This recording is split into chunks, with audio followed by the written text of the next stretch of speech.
Saben, hermanos, tenía un dilema en esta semana, tenía un dilema, y hoy se me agudizó el dilema cuando estaba preparando el programa. Yo personalmente creía que teníamos dos ceremonias, que era el recibimiento de nuevos miembros y el sacramento de la Santa Cena. Pero preparando el programa me di cuenta que tenemos ordenación de diáconos también. Y yo le decía a mi esposa, bueno, el sermón tiene que ser corto, porque si no vamos a salir allí a las 6 de la tarde. Y yo sé que aquí a nadie le molesta salir a las 6 de la tarde, ¿verdad? y yo me acuerdo la época cuando yo empecé a predicar, que predicaba corto. Me daban 15 minutos, 10 minutos. Tenía esa habilidad de condensarlo todo. Y había hermanos que cuando yo bajaba del púlpito me decían, tan corto, pastor.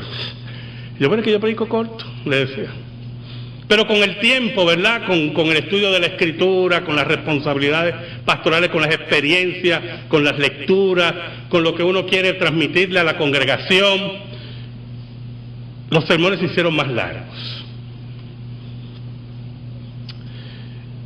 Y más difícil condensar lo que uno quería transmitir a la congregación por medio de la palabra de Dios. Pero dije, hoy tengo que predicar corto, tengo que hacerlo. Y el problema, hermanos, que cuando uno expone la palabra de Dios y cuando la palabra de Dios te quema por dentro, ¿verdad? Cuando la palabra de Dios se arraiga a tu vida, tú quieres predicar corto, pero las ideas empiezan a fluir, ¿verdad? A fluir. Decían de Martin Luther King, que en el famoso discurso, ¿verdad? Tengo un sueño, él tenía un discurso totalmente escrito para esa ocasión. Más de 100,000 personas, 150,000 personas lo iban a oír allí en Washington en vivo y a través de toda la nación norteamericana. Y él hizo un discurso como buen estudiante de teología y como buen pastor. Pero entonces empezó a dar el discurso y las emociones lo embargaron y dejó el discurso al lado y empezó a hablar lo que sentía en su corazón, y ahí salió uno de los grandes discursos de la historia de la humanidad. Tengo un sueño. Y ese discurso largo que tenía desapareció para un discurso histórico de apenas 8 a 10 minutos. Y muchas veces las verdades que queremos transmitir en 8 y 10 minutos podemos condensarlas, pero las ideas te embargan y la palabra de Dios, esa palabra viva, inunda tu vida, inunda tu corazón. El título de mi sermón es Cuando nadie está mirando. 1 Timoteo 3, versículos del 14 al 15, dice así el apóstol Pablo: esto te escribo aunque tengo la esperanza de ir pronto a verte, para que si tarde o sepas cómo debes conducirte en la casa de Dios, que es la iglesia del Dios viviente, columna y baluarte de la verdad. Oramos. Dios bueno y Dios verdadero, gracias te damos en esta hora, porque en tu misericordia que yo no entiendo, nos permites llegar a este lugar y permites a este pecador exponer tu palabra. Escóndeme bajo la sombra de la cruz y que tú seas proclamado, que tú llegues a las necesidades de tu pueblo, que tú sanes, que tú salves según tu voluntad. Ayúdanos, Señor, ayúdanos en esta hora y perdónanos. Por Cristo Jesús. Amén y amén. ¿Sabe? Muchas veces yo le he hablado a ustedes en clases y en sermones, y van a tener que oírlo de nuevo, de un joven adulto en el siglo XVI que era un buhonero en España. Los buhoneros eran las personas que iban por los pueblos llevando diferentes cargas, ¿verdad? Llevaban ropa usada, llevaban cacharros, vamos a ponerlo así. Le decían en Puerto Rico un quincallero, ¿verdad? Ahí me decían que mi abuelo materno era quincallero. Su familia, la familia Moya, tuvieron muchas tiendas de telas en Utuado y en Arecibo, y cuando murió mi bisabuelo, pues los hijos no eran muy buenos administradores y eran muy enamorados y perdimos toda la herencia y se fue todo a ajuste. Pero el abuelo mío sabía de telas, de muchas telas, y se vino para acá, para el área metropolitana, en esa época donde venían a buscar prosperidad en el área metropolitana, pero terminaron en la pobreza, ¿verdad? Y terminó en la pobreza y se dedicó a ser quincallero y vendía lotería, iba por todos lados, vendiendo telas, vendiendo ropa. Y así había un joven adulto en España, buhonero, que iba por toda España llevando sus telas, sus cacharros, lo que podía ofrecer, lo que podía vender. Y muchas veces le he hablado de Julianillo Hernández. Y Julianillo Hernández tenía una peculiaridad en su cuerpo, porque Julianillo Hernández era jorobado. Y su cuerpo estaba tullido y estaba doblado, y eso no le impedía trabajar y ganar su sustento. ¿Cuánta gente yo he visto por ahí, gordos y colorados, como dicen en Puerto Rico, y no se mueve un dedo? Y usted veía a Julianillo Hernández, pueblo por pueblo, posiblemente burlado en aquel tiempo, ¿verdad? La crueldad era tremenda. Y él, como buen comerciante, se movía y llegaba a las plazas públicas de España a ofrecer todo lo que tenía. Pero un día, en el siglo XVI, en medio de su soledad, esos hombres eran solos, y más cuando eran hombres marcados, hombres tullidos, hombres considerados feos por la sociedad, hombres desagradables.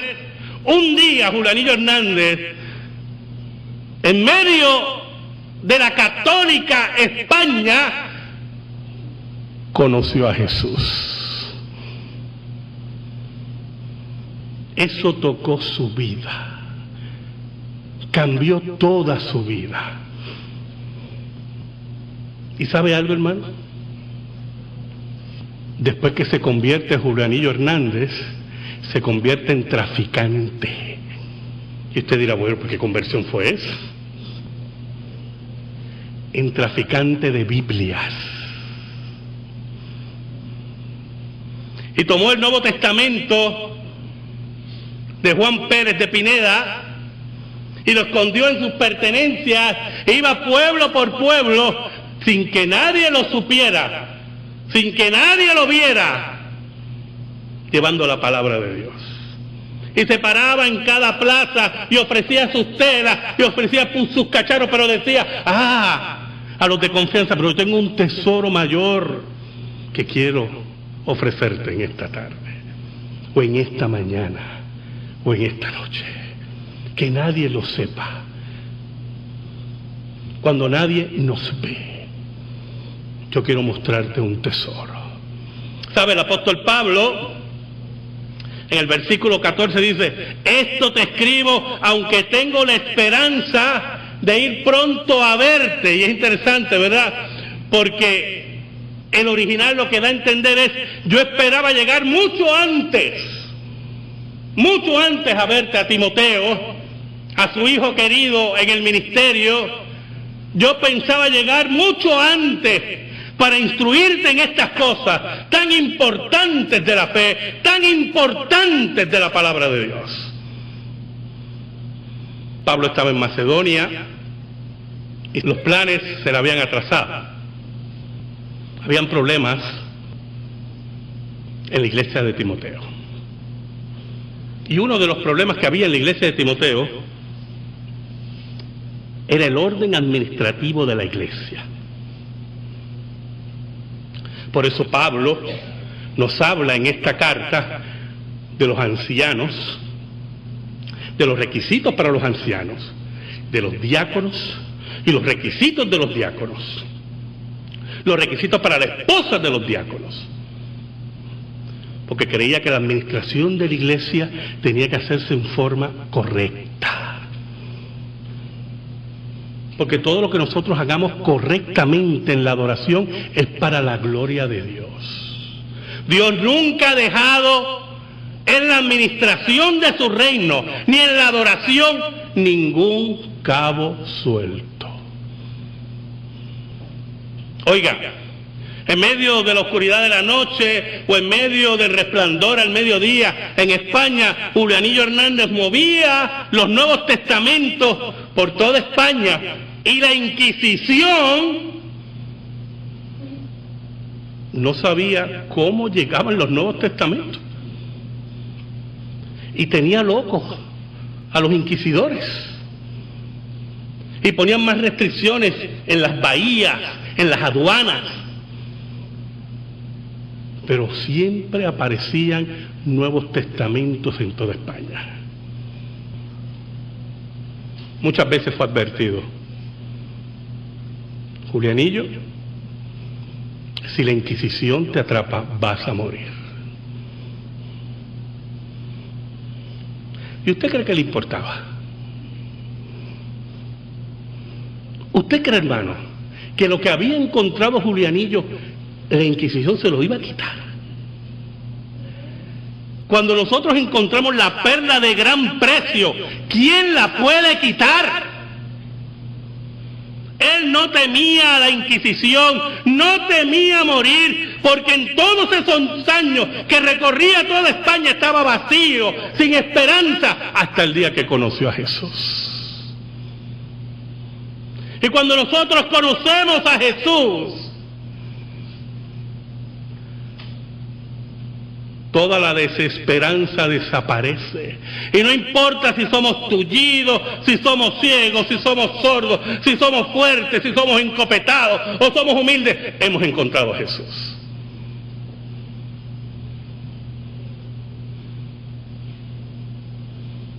El apóstol Pablo le dice, el versículo 15, para que si tardo, qué interesante, ¿verdad? Porque él esperaba llegar antes, pero le advierte a Timoteo, si sigo tardando, para que si tardo, sepas cómo debes conducirte en la casa de Dios. Sepas a quién tú perteneces, sepas en qué lugar estás y sepas que hay unas reglas para estar en este lugar. Porque el Dios que nosotros servimos es un Dios de orden. Es un Dios que nos ha salvado para su gloria. Y todo lo hizo en orden.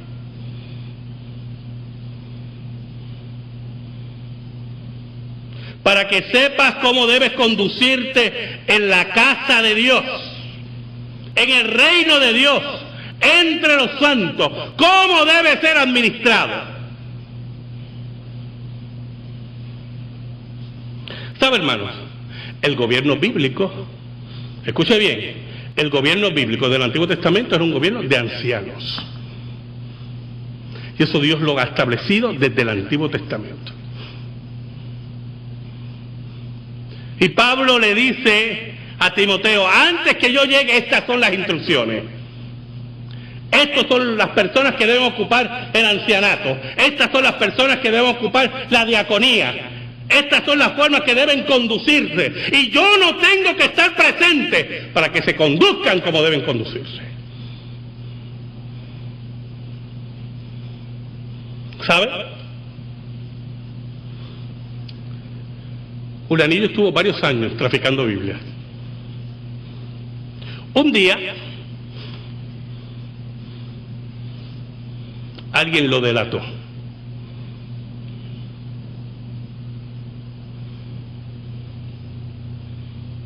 Y fue apresado por la Inquisición.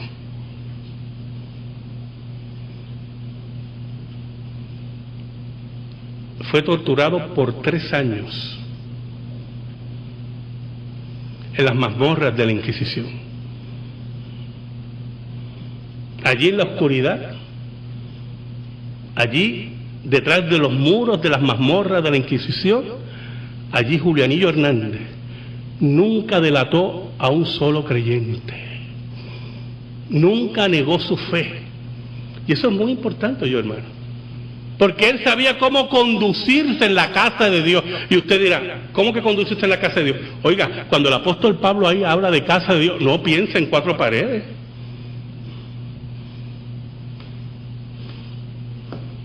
Cómo tú tienes que conducirte entre los santos y con los santos, con el cuerpo de Cristo, para la gloria de Cristo. Allí Julianillo Hernández, en medio de la mazmorra, de toda la cultura asesina de la Inquisición, allí en medio de eso, Julianillo Hernández supo cómo conducirse en la casa de Dios. Nadie lo veía. ¿Oyó? Los líderes de la Reforma estaban escribiendo, estaban huyendo, estaban muriendo.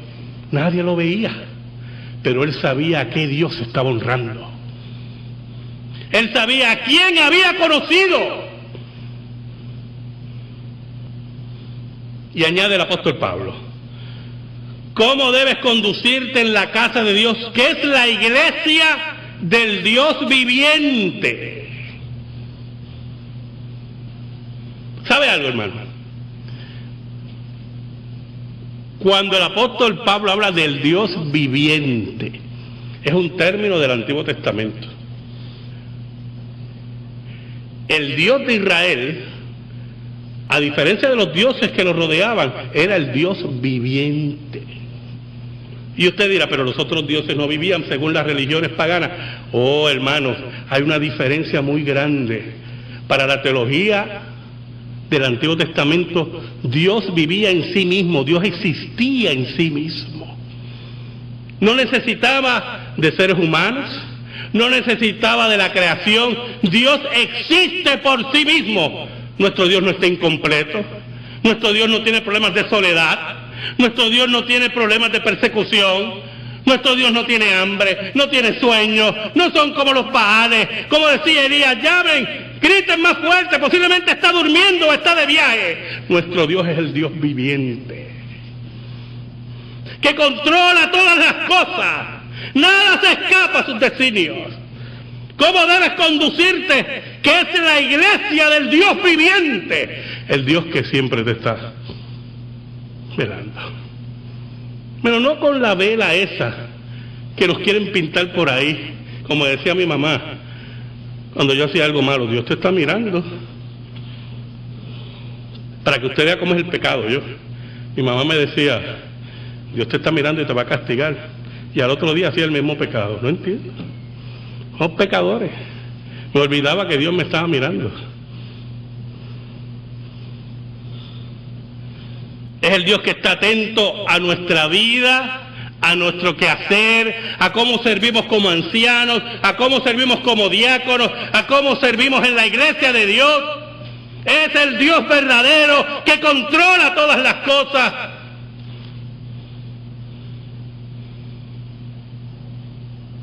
Pero añade el apóstol Pablo, y ahora hablando de la iglesia, hablando del cuerpo de Cristo, dice el apóstol Pablo, columna y baluarte de la verdad. Y la imagen del apóstol Pablo y todo lo que indica la descripción que hace el apóstol Pablo es una referencia al templo de Diana de los Efesios, ¿oyó? Que era una maravilla del mundo antiguo, una de las 7 maravillas del mundo antiguo. Ese templo que hoy no existe, que ya desapareció, pero la iglesia del Dios viviente todavía existe, todavía está viva. Él le dice a Timoteo, esa iglesia tiene que ser columna y baluarte de la verdad del Evangelio. Nunca debe ser comprometida. ¿Sabe, hermano? Hay un estribillo que yo se lo he dicho a ustedes, que ya pasó a la historia de Julianillo Hernández. Siempre que salía de las torturas, oiga ahí, las torturas de la Inquisición no son las torturas que usted pasa como que le duele una uñita, o yo no sé, cositas así, un cepillo, un dedo. Esos son juegos de niños. Había un estribillo que decía Julianillo Hernández, cuando salía de cada tortura: vencidos van los frailes, vencidos van. Vencidos van los lobos, vencidos van. Un día, la Inquisición se cansó. Se había organizado un auto de fe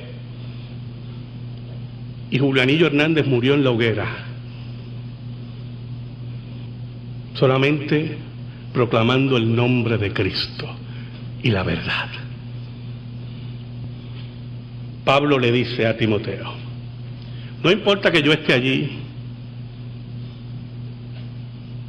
no importa si llego o no llego, tú tienes que saber cómo tienes que comportarte, tú tienes que saber cómo debes hacer las cosas, porque no solamente es la iglesia del Dios viviente, el Dios que tú tienes que servir, el Dios el único que vive por siempre, sino que la iglesia es columna y baluarte de la verdad. Contra ella nada prevalecerá.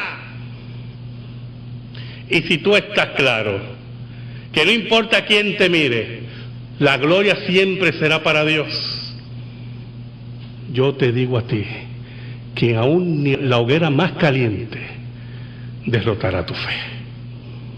Amén. Gracias te damos, Señor. Gracias te damos por tu palabra, única regla de fe y conducta.